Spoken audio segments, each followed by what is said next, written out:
It's not a one-dose COVID-19 vaccine anymore. J&J has officially asked the FDA to authorize a booster dose under emergency use authorization. Right now, J&J's COVID-19 vaccine is only authorized for emergency use for those ages 18 and up. The company submitted its data to the FDA that shows when the booster is administered at least 6 months after the initial shot, antibody levels increased 9-fold 1 week after the booster and 12-fold 4 weeks after the booster. Now, of course, all of this information will need to be verified and studied by the FDA before any decisions are made. But to make those decisions, the FDA's independent advisory panel is scheduled to meet in mid-October to not only discuss authorizing the J&J booster under emergency use, but also to discuss whether or not to authorize the Moderna booster under emergency use. Now, the panel will also consider whether you can mix and match vaccine brands with different brand of boosters.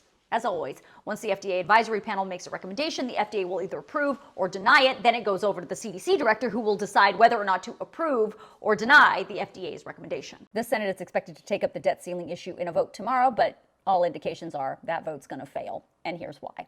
The Senate Majority Leader is going to bring up the House bill I told you about in this video to suspend the debt ceiling until December of 2022. But in the Senate, this is a twofold process. The first vote he's going to bring up is what's called a cloture vote, and it would, if passed, allow a second vote to happen so the bill could pass with only Democrat support. Here's the thing. They need 60 votes to invoke cloture and then allow the Democrats to pass the House bill with a simple majority in the secondary vote. And as of right now, Senate Republican leadership has said absolutely not. They will not allow that to happen. The Senate Majority Leader says he's not ruling out using the budget reconciliation process to suspend the debt ceiling, but as I've been reporting, that is a timely and cumbersome process and will take us dangerously close to the default deadline.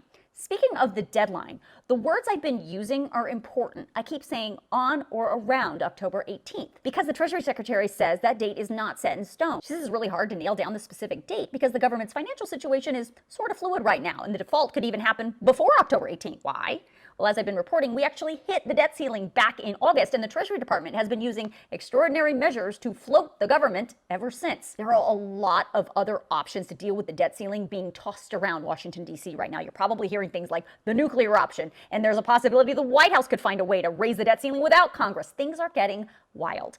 Tomorrow is going to be a very interesting day. There's one more little nugget I want you to keep in the back of your mind. Nothing seems to motivate lawmakers to get things done quite like an impending recess. And as of right now, the Senate is scheduled to go on its October recess next week. But the Senate Majority Leader says no one's going anywhere until there is a bill dealing with the debt ceiling on the president's desk.